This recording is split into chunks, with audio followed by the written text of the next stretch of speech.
ایک بات تو یہ ذہن میں رکھیں کہ یہ ایف آئی آر اس لیے نہیں بن سکتی تھی کہ ڈی کلاسیفائی کرنے کا حکم ہوا کیبنٹ کے ذریعے. جب کیبنٹ جو کہ کمپیٹنٹ اتھارٹی ہے انڈر دی کانسٹیٹیوشن وہ ڈی کلاسیفائی کرنے کا حکم دے دے تو ڈی کلاسیفائڈ ڈاکومنٹ کبھی وہ سیکرٹ نہیں ہوتا، لیکن اس کے باوجود اس کی آج بھی سیکریسی برقرار ہے. اس لیے جہاں تک آپ نے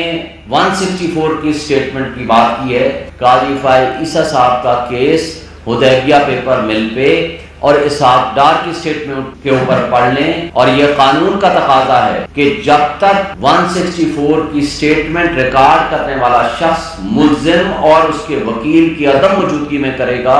اس کی کوئی قانونی حیثیت نہیں ہے اور وہ نلیفائی ہوگا، اور قانون کی نظر میں اس کی کوئی حقیقت اور وقت نہیں ہے. یہ قانون بھی ہے، یہ سپریم کورٹ کا فیصلہ بھی ہے. لیکن بدقسمتی سے جو کچھ کیا جا رہا ہے یا کہا جا رہا ہے یا جن ملازمین کو پریشر ڈال کے ان کی سٹیٹمنٹس لائی گئی ہے، اوریجنل سائفر تو آج بھی موجود ہے. کہاں موجود ہے؟ وہ منسٹری آف فارن افیئرز میں موجود ہے. اگر آپ ایف آئی آر کے کنٹینٹس پڑھو اس کے اندر لکھا ہوا ہے یہ کلاسیفائڈ ہے، حالانکہ ڈی کلاسیفائی کا حکم موجود ہے، کیبنٹ کا موجود ہے. بلکہ میرے پروگرام میں بیٹھ کے کئی دفعہ عطا تارا نے اور کئی لوگوں نے ایکسیپٹ کیا، ان کے منسٹرز نے، ہاں جی وہ ڈی کلاسیفائی کرنے کی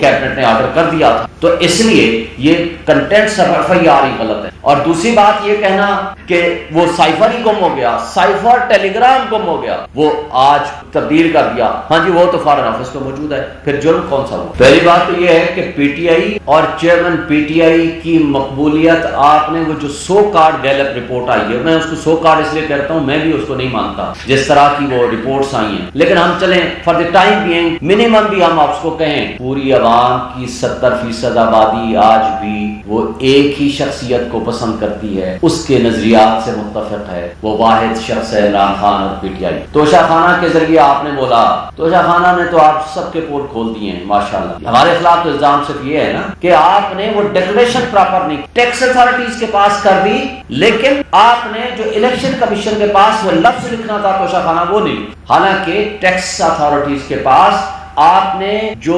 اخراجات اور جو آپ کے ریسورسز ہیں دونوں لکھنے ہوتے ہیں، آمدن اور اخراجات. یہاں آپ نے ٹوٹل ایسٹس لکھنے ہوتے ہیں، اس کے لیے کنڈیشن مس نہیں تھی. لیکن جن لوگوں نے توشہ خانہ سے غیر قانونی گاڑیاں لی، جنہوں نے جرم کیا اور نیب لا ترمیم کر کے ان مقدمات کو اپنے آپ کو ختم کرا لیا، جس میں مریم نواز نے گاڑی لی، آپ نے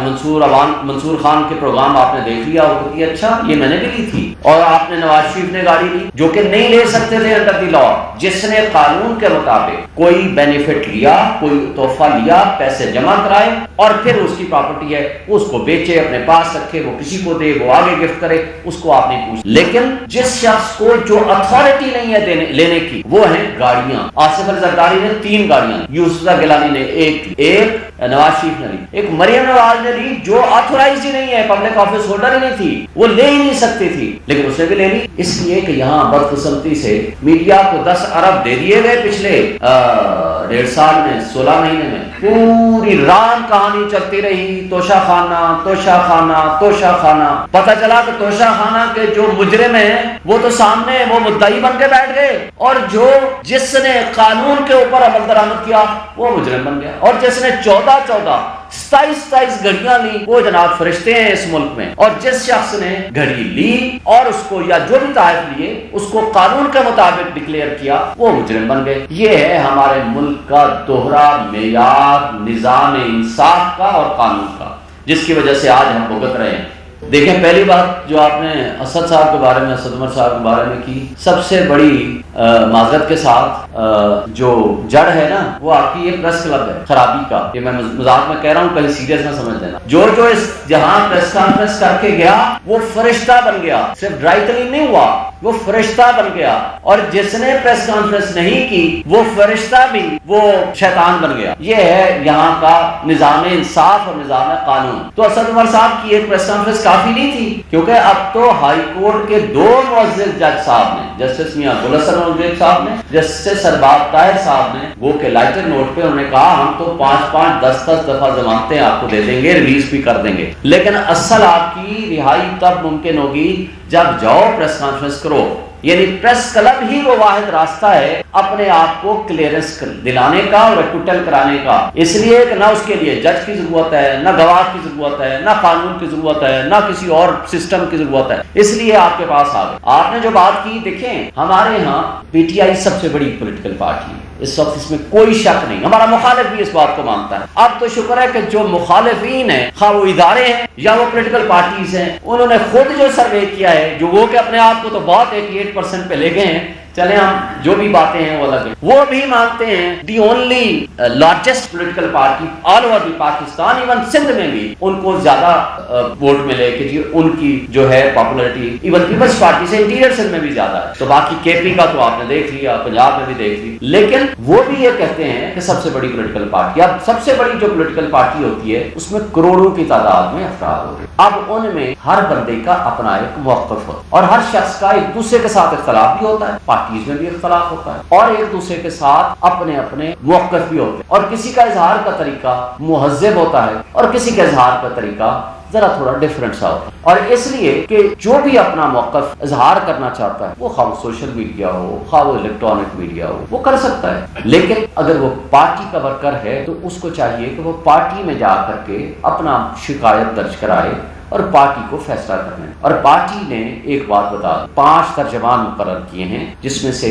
فاروق حبیب صاحب، رؤوف حسن صاحب، میں اور گوہر صاحب اور علی محمد خان صاحب۔ جو پارٹی کا ورژن ہوگا وہ ان 5 ترجمانوں کے ذریعے آپ کے سامنے آئے گا۔ باقی اب کروڑوں کی تعداد میں ورکرز ہیں، جو کوئی بھی اپنی اوپینین دینا چاہے، کوئی کمنٹ کرنا چاہے، کوئی کسی کے خلاف کرتا ہے، میں تو پڑھتا ہی نہیں ہوں، مجھے تو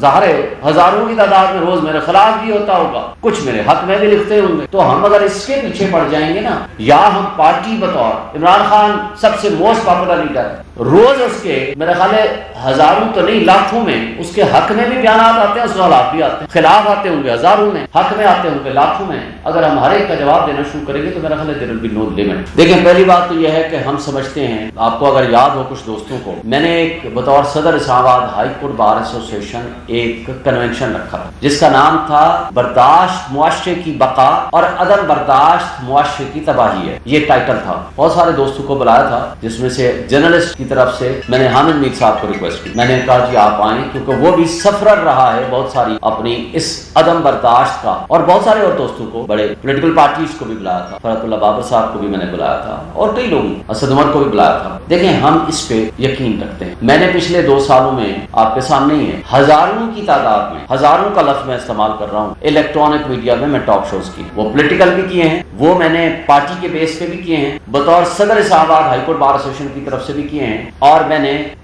ایک تجزیہ کار کے طور پر بھی باتیں کی کسی بھی موضوع، اور مجھے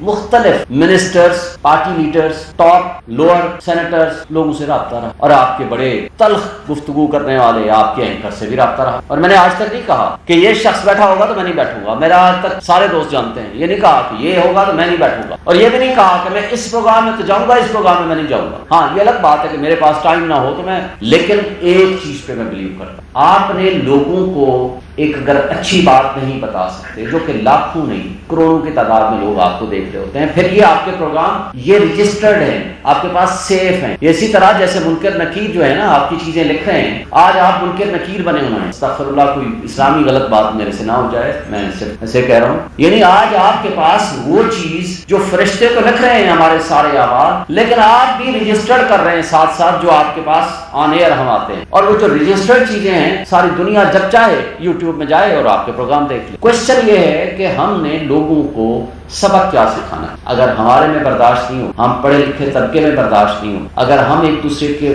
ہم نظریات میں اختلاف رکھیں، ہم ڈفرینسز آف اوپینین رکھیں، لیکن لوگوں کو یہ بتائیں یہ ہمارا موقف ہے، یہ لوگوں کو آپشن دیں، لوگوں کو سمجھائیں، لوگوں کو ٹرینڈ کریں، اور میرے موقف سے کوئی اختلاف کرتا ہے یا اے سے رکھتا ہے یا بی سے رکھتا ہے، یہ اس کی مرضی ہے۔ رائٹ ٹو انفارمیشن ہمارا حق ہے، اور right to information fundamental right ہے، لوگوں تک انفارمیشن ہم نے پہنچانی ہے، اور وہ انفارمیشن لیتے ہیں اور اپنی اوپینین ڈیولپ کرتے ہیں۔ اگر میں اور آپ یا ہم پڑھے لکھے لوگ ایک جگہ پہ بیٹھ کے اگر ایسی پریسیڈنٹ سیٹ کریں گے تو اس عدم برداشت نے پہلے ہی معاشرے میں تباہی پیدا کر دی، اور یہ تباہی خواہ وہ آپ نے دیکھ لیا جڑاوالا کیا ہوا خدا نخواستہ، اس سے پہلے کئی چیزیں ہیں، کئی معاملات ہیں آپ کے سامنے۔ ہماری ذمہ داری ہے، آپ کی میڈیا کی ذمہ داری، ہم ان لوگوں کو انکریج کریں جن کا اندر برداشت ہے، جو ریزنیبل گفتگو کرتے ہیں، ریزن اور لاجک کے ساتھ لوگوں کو قائل کریں۔ ہم یہاں ایک دوسرے کو گرانے میں لگے ہوتے، یہ نہیں سوچتے کہ اس کا امپیکٹ ہم پبلک، قوم، لوگوں میں کیا پیدا کر رہے ہیں۔